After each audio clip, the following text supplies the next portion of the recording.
Jadi saya juga tadi berpikir, kok saya baca pidato aja ini, saya baca, dia baca, dia baca, dia baca. Ini perlombaan membaca kelihatannya. Mungkin saya di bawah rankingnya. Tapi kalau emang ditanya, program apa yang saya akan buat, kenapa Pak Presiden Prabowo mau menunjuk saya? Apa dia salah tunjuk? Mungkin enggak. Jadi begini, saya ekonom sudah cukup lama. Tahun 2000 jadi ekonom, pulang sekolah, langsung kerja di financial sector. Kemudian 2002 langsung membantu tim think tanknya Pak SBY di Brighton Institute. Sering memberi masukan. 2010 staf khususnya Pak Hatta Rajasa. 2015 masuk ke KSP, membantu Pak Lut, dan memberi masukan ke Pak Jokowi juga ketika sedang susah. Jadi bagaimana manage ekonomi itu bukan barang baru untuk saya. Ini jangan bilang sombong ya, tapi kan Anda mesti tahu, nanti saya harus meyakinkan bapak-bapak kan. Jadi saya berangkat belajar sebelum krisis 95. Tujuannya saya pikir oke, mungkin saya bisa membantu ekonomi. Tapi sebelum sekolah selesai 1998 krisis, pulang negara udah berantakan pada waktu itu ya. 2000 pertumbuhan mendekati 0, 2001 rendah kan. Habis itu kita bantu ke sana, dan waktu itu Pak SBY bisa meningkatkan pertumbuhan sampai mendekati 6% kan. Terus diganti Pak Jokowi. Pak Jokowi pertumbuhannya sedikit di bawah 5% on average. Jadi saya pelajarin dari krisis 1998, salah kita di mana? Kenapa ketika 97-98 negara yang mulai diserang adalah Thailand, Korea dan lain-lain, kenapa yang paling terpuruk kita? Jadi saya pelajari betul apa yang terjadi waktu itu dan bagaimana cara mengatasi krisis kalau terjadi lagi. Jadi ini boleh teori sedikit Mas ya, izin. Silakan Pak, Bapak mau ngomong apa saya kasih kebebasan. Oke. Di buku moneter itu ada pemenang Nobel yang bilang bahwa dia mempelajari krisis tahun 1930 di Amerika. Dia bilang waktu itu krisis, mereka debat bunga di nolin kok masih krisis. Rupanya pada waktu itu walaupun suku bunga rendah 0, tapi uang vitamin yang di sistem perekonomian itu negatif. Jadi ekonominya dicekek. Itu sebetulnya yang melandasi teori utama kebijakan moneter. Jadi kalau Anda mau lihat kebijakan moneter ketat atau longgar, jangan hanya dilihat dari suku bunga. Dia bilang begitu. Lihat laju pertumbuhan uang primer, base money. Jadi dampak kebijakan moneter amat signifikan di perekonomian. Tahun 1997, 98, 97 kita melakukan kesalahan yang fatal. Pada waktu itu BI menaikkan bunga sampai 60% lebih karena untuk menjaga rupiah. Semua berpikir kita melakukan kebijakan uang ketat. Ya kan? Wah, bunga tinggi perusahaan mana ada yang pinjam. Tapi kalau kita lihat di belakangnya apa yang terjadi, kita mencetak uang base money itu tumbuhnya 100%. Jadi kebijakannya kacau balau. Mau apa? Mau ketat atau mau longgar? Kalau kita melakukan kebijakan kacau, yang keluar adalah setan-setannya dari kebijakan itu. Bunga yang tinggi menghancurkan real sektor. Uang yang banyak dipakai untuk menyerang nilai tukar rupiah kita. Jadi kita membiayai kehancuran ekonomi kita pada waktu itu tanpa sadar. Ini bukan karena yang ekonom-ekonom yang dulu bodoh atau gimana, tapi emang kita belum pernah mengalami keadaan seperti itu. Jadi kita belum tahu nyata seperti apa. Dan saya simpulkan kesalahan kita di situ. Jadi pada waktu 2008 ada global financial meltdown, kebijakan kita ubah. Saya bisik-bisik sedikit lah ke think tanknya SBY. Waktu itu mau jatuh ekonominya, ekspansi fiskal di tahun 2009, dan suku bunga diturunkan di bulan Desember 2008 ketika rupiah sedang melemah. Jadi hitungan saya kalau gini, kalau kita menjaga nilai tukar dan lain-lain, ciptakan pertumbuhan ekonomi. Kalau mau ciptakan pertumbuhan ekonomi, jaga kondisi likuiditas di sistem perekonomian. Itu yang terjadi. Saya pikir dengan edukasi tahun 2008-2009 itu, semua orang sudah mengerti kan banyak ekonomi yang lihat. Rupanya lupa terus kita. Kita tuh cepat lupa, makanya ada siklus bisnis ekonomi naik, ekonomi turun, sepertinya setiap 7 tahun kita lupa. Untung saya masih ingat sedikit-sedikit. 2015 ketika Pak Jokowi ngambil pemerintahan, kondisinya sama. Kebijakan sedang ketat. Saya pindah ke KSP untuk memberi masukan langsung pada waktu itu supaya kebijakannya dirubah. Dan itu kebijakannya dirubah dan kita selamat. Itu jadi pembalikan ekonomi Indonesia bukan terjadi otomatis. Semua karena intervensi kebijakan. Kebetulan Pak Jokowi cukup cepat mengambil langkah. 2020-2021 sama. Pada waktu COVID, semua nyalahin COVID akan menghancurkan ekonomi Indonesia katanya. Bank-bank mulai hampir berguguran. Saya waktu sedang di maritim, asik mancing lah. Saya pikir ngapain mikirin ekonomi lagi, udah pada jago di perekonomian kan. Tapi setelah kita lihat, base money pertumbuhannya berapa di situ? Di bulan Maret 2000, pertumbuhannya minus 15,3%. Minus, artinya ekonomi sedang dicekek padahal bunganya diturunkan. Ini salah kebijakan kita lagi. Jadi ekonominya turun, hampir hancur. Saya dipanggil ke istana, gimana? Ya udah Pak, dibalikin lagi aja. Gimana caranya? Ya udah, BI suruh kurangin penyerapannya ke sistem. Siapa lagi? Tambah uang ke sistem dari sisi fiskal juga Pak. Gimana caranya? Bapak punya uang kebanyakan di bank sentral, waktu itu ada 500 triliun, 529 triliun, balikin ke sistem. Di bulan Maret 2021,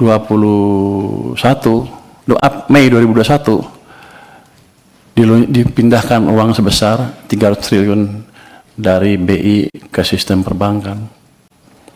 Laju pertumbuhan uang naik lagi dari minus ke double digit 11, terus dijaga oleh bank sentral juga di atas 20%. Itu yang menyelamatkan ekonomi kita. Nah, saya pikir juga dengan pelajaran sepanjang itu kan, ya udah jago semua lah, ya udah kita santai aja. Gara-gara itu saya ngebantu sektor finansial pada waktu itu, saya dilempar ke LPS dengan tugas selainnya jaga stabilitas di sana. Saya hanya bisa jaga stabilitas. Kita selalu pro pertumbuhannya. Jadi ketika even bank sentral naikin bunga, LPS naiknya lambat sekali untuk menjaga supaya ekonominya nggak tumbuh terlalu lambat. Tapi kan instrumennya saya bilang tadi, bunga hanya salah satu. Uangnya seperti apa? Nah, rupanya sejak bulan 2023 bulan pertengahan itu, uang diserap secara bertahap terus ke bawah sampai pertumbuhannya 0 menjelang second half 2024. Jadi itu yang Anda rasakan di ekonomi, melambat dengan signifikan, real sektor susah, semuanya susah. Maksudnya keluar tagline Indonesia apa? Gelap, Indonesia apa? Kita semua menunjuk ke ini gara-gara global. Padahal ada kebijakan dalam negeri yang salah juga, yang utamanya mengganggu kita karena 90% perekonomian kita didrive oleh domestic demand. Masuki 2025, Januari, Februari, Maret, April, membaik semuanya tiba-tiba, saya pikir udah insaf nih. Pertumbuhan uang sempat mencapai 7% di bulan April. Makanya ketika saya rasakan di bulan April, saya bilang, kita sudah keluar dari krisis, Indonesia akan cerah. Yang saya nggak tahu, Mei jatuh lagi, Juni jatuh, Juli jatuh, Agustus jatuh ke 0%. Jadi periode perlambatan ekonomi yang 2024 gara-gara uang ketat tadi dipulihkan sedikit, belum pulih penuh, direm lagi ekonominya. Itu dari sisi fiskal dan moneter. BI kita nggak tahu nih pada marah sama saya nggak habis ini. Nanti tetap traktir ya. Pemerintah karena terlambat membelanjakan anggaran, membelanjakan APBN ya, uangnya kan dari bank sentral. Beliau rajin narik pajak, nggak apa-apa, masuk ke bank sentral. Kalau dibelanjain lagi nggak apa-apa, tapi ini kan nggak, ditaruh di sana santai-santai, kering sistemnya. Bank sentral kita juga sama, katanya saya nanti kan penguasa ya, katanya punya apa di KSS saya boleh menggayat sedikit kan ya, jadi saya berani ngomong sedikit sekarang. Dulu saya nggak berani karena saya di LPS, wewenang saya nggak sampai sana. Jadi dua sisi mengetatkan kebijakan kita. Bank naruh uangnya di bank, padahal uang kita banyak. BI menyerah sampai 800 triliun, pemerintah pada satu titik sampai 500 triliun sampai lebih di bank sentral, sistem kekeringan. Yang Bapak-Bapak rasakan adalah yang kemarin demo itu karena tekanan berkepanjangan di ekonomi, karena kesalahan kebijakan fiskal dan moneter sendiri yang sebetulnya kita kuasain. Yang jadi pertanyaan saya kan, di sini Komisi 11 rapatnya dengan Menteri Keuangan berapa ratus hari dalam setahun. Kenapa tidak pernah mempertanyakan itu? Dan saya datang ke sini tiba-tiba, semuanya pertanyaan banyak sekali yang harusnya sudah putus pada waktu itu. Tapi nggak apa-apa. Jadi ke depan yang saya lakukan adalah memperbaiki itu sebelum merubah yang lain-lain. Struktural lain kita bisa rubah, tapi quick win-nya di situ. Saya akan balik kondisi yang memburuk karena langkah kita sendiri. Gimana? Ya paling bagus kan percepat belanja anggaran. Oke, belanjanya cepat-cepat. Tapi yang kita tahu, itu nggak semudah membalik tangan. Saya pernah tanya Pak Jokowi dulu waktu saya di istana, Pak, balikin uangnya ke sistem. Apa bedanya? Kan nggak bisa belanja juga. Pak, kalau uang Bapak ditaruh di BI, dosa Bapak dua. Satu, Bapak nggak bangun ekonominya. Yang kedua, sistem kering, nggak bisa bangun juga. Jadi kalau balikin ke sistem perekonomian, ke bank, himbara misalnya, dosa Bapak tinggal satu, yaitu satu yang nggak bangun aja, tapi ekonominya bisa jalan. Kalau itu yang dimanfaatkan adalah real sector. Saya ingin tunjukkan lagi ya, kenapa zaman tadi udah cerita belum ya, zaman Pak SBY tumbuh 6%. Zaman Jokowi rata-rata 5% di bawah Pak SBY dan Pak Jokowi ya. Kalau Anda lihat di pertumbuhan uang MNO-nya, base money, teori dasar moneter itu, di zaman Pak SBY rata-rata tumbuh 17% lebih. Akibatnya uang di sistem cukup, kredit tumbuh berapa? 22%. Jadi pada waktu zaman Pak SBY, walaupun dia nggak bangun infrastruktur habis-habisan, private sector yang hidup, yang menjalankan ekonomi. Itu berhubungan juga dengan rasio tax. Ketika tax private sector yang jalan, dia akan lebih banyak bayar pajak dibanding pemerintah. Tax ratio kita tumbuh 0,5% lebih tinggi dibanding ketika zaman Pak Jokowi. Pada zaman Pak Jokowi, uang tumbuh hanya sekitar 7% MNO-nya. Bahkan di titik-titik itu sepanjang tahun, 2 tahun terakhir sebelum krisis, itu tumbuhnya 0%. Memang ekonomi sedang dicekek. Cuman saya nggak tahu waktu itu karena saya di maritim. Jadi begitu 2020 saya diminta bantu, saya kaget. Pak, kenapa begini Pak? Bapak bangun apa-apa mati-mati pun nggak bisa. Karena mesin ekonomi kita pincang. Hanya pemerintah yang jalan, sedangkan yang tadi 90% berhenti atau diperlambat.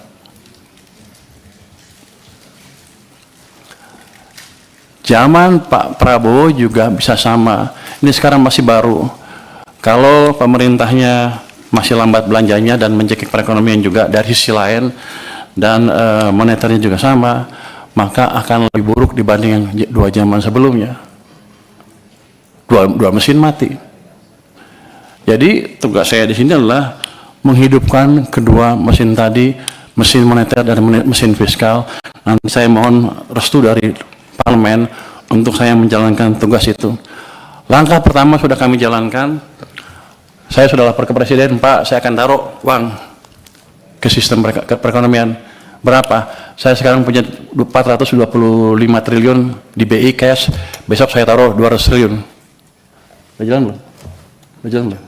Sudah jalan? Lagi dijalankan. Kalau itu masuk ke sistem, dan saya nanti sudah minta ke Bank Sentral, jangan diserap uangnya. Biar aja kalau Anda ngejalankan kebijakan moneter, kami dari sisi fiskal yang menjalankan sedikit, tapi nanti mereka juga mendukung. Artinya, ekonomi akan bisa hidup lagi. Nanti, itu sisi private side dari kebijakan moneter, dari kebijakan fiskal. Di government side-nya sendiri, saya akan pastikan lagi tadi belanja-belanja yang lambat berjalan dengan lebih baik lagi. Ada yang dikomplain katanya apa? MBG tadi ya, penyerapan pajaknya rendah. Saya tanya sama teman-teman keuangan, gimana monitornya? Ya dia bilang bagus-bagus saja, tapi ternyata enggak, jelek. Loh, terus kita apain? Ya nggak tahu. Saya bilang begini, ya udah, nanti sebulan sekali kita akan jumpa pers dengan kepala MBG. Nanti kalau penyerapannya jelek, dia suruh jelasin ke publik, saya di sebelahnya. Dan program-program yang lain yang lambat itu akan saya sisir. Saya kan baru hari ketiga dan rapat, udah keburu rapat di sini, jadi belum lihat detail seperti apa. Tapi kami akan sisir, bagian-bagian lambat kami percepat. Caranya gimana? Ya, kalau mereka nggak bisa nyusun kebijakan anggaran atau menyusun program kerjanya atau pengajuan anggarannya, kami akan kirim orang ke sana supaya jalannya cepat, dan kita akan monitor on regular basis supaya anggaran yang banyak tadi, yang kalau lihat anggaran kan sama aja kan dari tahun ke tahun, gitu-gitu aja tuh nggak ada dampaknya, 55 aja, karena penyerapannya nggak dimonitor. Dulu pernah ada UKP 4 memonitor itu pun nggak jalan sempurna karena UKP 4 terlalu jauh. Saya nggak tahu, harusnya tugas Bapak sekali, tapi saya nggak tahu. Kalau saya boleh kerjakan, saya akan kerjakan itu supaya memastikan betul-betul penyerapan anggaran bisa jalan. Dan tadi uang yang udah diutangin, utang kita yang sudah kita keluarkan itu betul-betul bermanfaat buat ekonomi. Dari situ kalau kenapa saya tadi bisa 6%? Si Purbaya so tahu katanya bisa 6%. Orang-orang bilang so tahu lo katanya, di luar bilang gitu, so pinter. Saya bilang kamu sombong katanya. Tapi ini udah berdasarkan pengalaman selama ini. Kalau saya balikkan, saya lihat aja zamannya Pak SBY 6% private. Zaman Jokowi pemerintah 5. Kalau kita gabungkan gimana? Pasti di atas itu.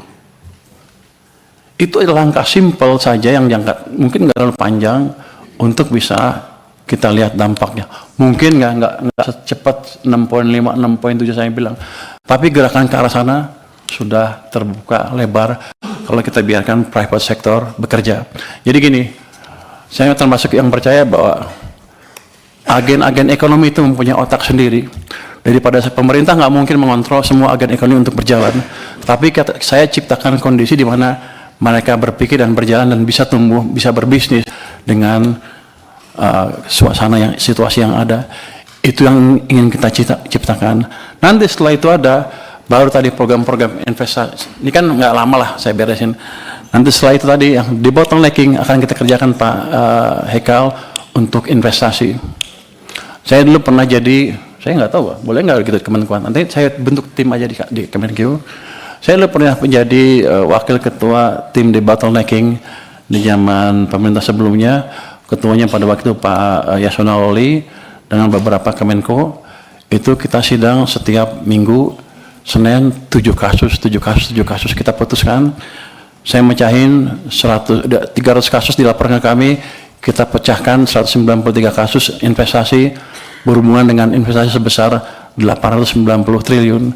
Jadi saya pikir saya udah kira-kira ngerti deh, kira-kira bisa memperkirakan deh di mana bottlenecking, di mana hambatan yang kita hadapi dan gimana cara memecahkannya, itu bukan tugas Kementerian Keuangan, tapi kalau boleh nanti saya bentuk tim aja di Kementerian Keuangan.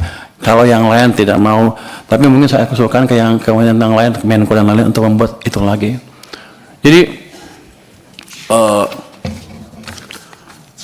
Pak Purbaya, kalau masih ada pertanyaan tadi, karena kita masih rapat lagi. Tadi itu sebenarnya kita rapat.